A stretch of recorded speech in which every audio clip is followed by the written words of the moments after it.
थांब, हा प्रवास इथेच थांबव आणि क्षणभर शांत चित्ताने ऐक. आज हे ब्रह्मांड तुला माझ्या चरणांची शपथ घालत आहे. होय, आज ही अक्कलकोटची माऊली तुला रक्ताच्या नात्यापेक्षाही मोठ्या हक्काने सांगत आहे की हा संदेश सुरुवातीपासून शेवटपर्यंत ऐकावाच लागेल. मनात चाललेली विचारांची चक्र आधी थांबव, कारण जेव्हा परिस्थिती हाताबाहेर जाते तेव्हाच मी स्वतः शब्दांचे माध्यम बनून दारात उभा राहतो. तुला असं वाटतंय ना की अचानक चारही बाजूंनी कोंडमारा का सुरू झाला आहे? ज्या मार्गाने प्रगती येणार होती तिथेच अचानक भिंती का उभ्या राहिल्या आहेत? हा केवळ योगायोग नाही. नशिबाच्या प्रवासात जेव्हा मोठे वळण येणार असते तेव्हा आजूबाजूची परिस्थिती अशीच धूसर होते. आज जे सत्य मी तुझ्यासमोर उघड करणार आहे ते ऐकल्यानंतर तुझ्या पायाखालची जमीन सरकल्याशिवाय राहणार नाही. पण त्याचवेळी मनातील सर्व भीती नष्ट होईल. नीट समजून घे, हे चक्र नक्की कुठे फिरत आहे. जेव्हा मनात निराशेचा अंधार दाटून येतो तेव्हा माणसाला वाटते की संपूर्ण जग आपल्या विरोधात उभे ठाकले आहे. पण महाभारताचे कुरुक्षेत्र केवळ एका मैदानावर नव्हते, ते दररोज माणसाच्या मनात घडत असते. जेव्हा अर्जुन रथावर हतबल होऊन बसला होता तेव्हा श्रीकृष्णाने त्याला केवळ शस्त्र उचलण्यास सांगितले नाही, तर त्याच्या मनातील शत्रू कोण आणि आपले कोण हा संभ्रम दूर केला होता. भगवंताने अर्जुनाला सांगितले होते, जेव्हा तू सत्याच्या मार्गावर असतोस तेव्हा संपूर्ण सृष्टी तुझ्या रक्षणासाठी युद्ध लढत असते. आज तुझ्या आयुष्यातही तेच कुरुक्षेत्र सुरू झाले आहे. अवतीभवती असलेल्या ज्या चेहऱ्यांवर तू विश्वास ठेवला होतास त्यांनीच पाठीमागून चक्रव्यूह रचला आहे. पण विसरू नकोस, अर्जुनाचा रथ चालवणारे जसे साक्षात नारायण होते तसेच तुझ्या या जीवनरथाचे सारथ्य स्वतः मी करत आहे.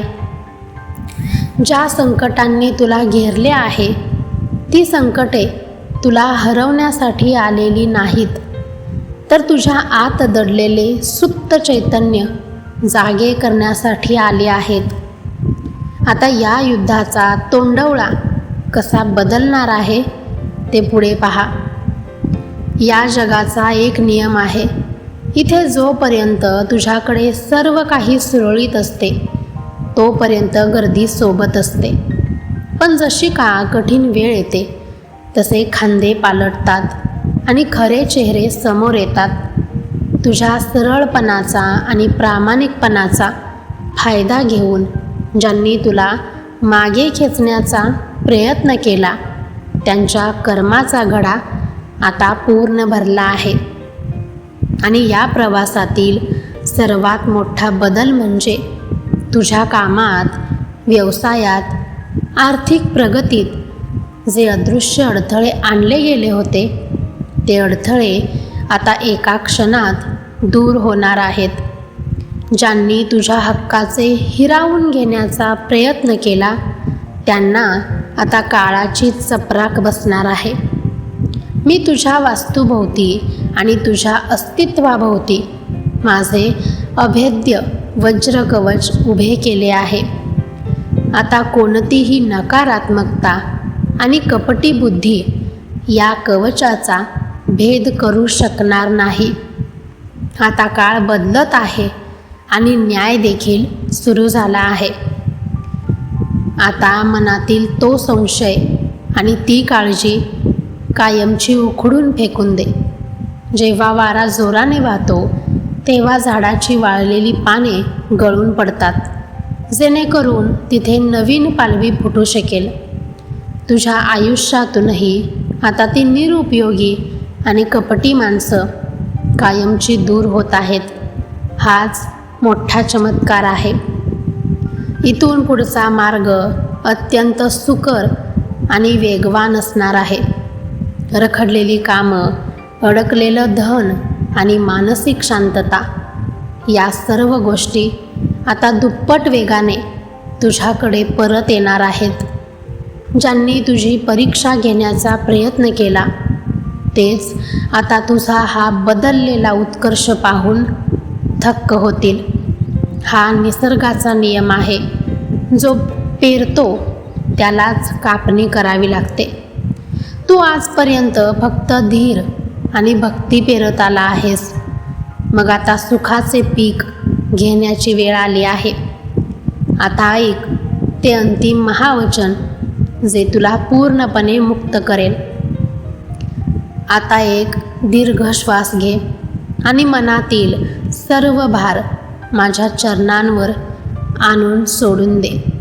आजपासून जेव्हा जेव्हा मन विचलित होईल तेव्हा फक्त शांत बसून आणि अंतर्मनाने श्री स्वामी समर्थ या नामाचा उच्चार कर. तू घेतलेला प्रत्येक श्वास आणि तुझा प्रत्येक विचार माझ्यापर्यंत थेट पोहोचत असतो. आता सर्व काळजी संपली आहे.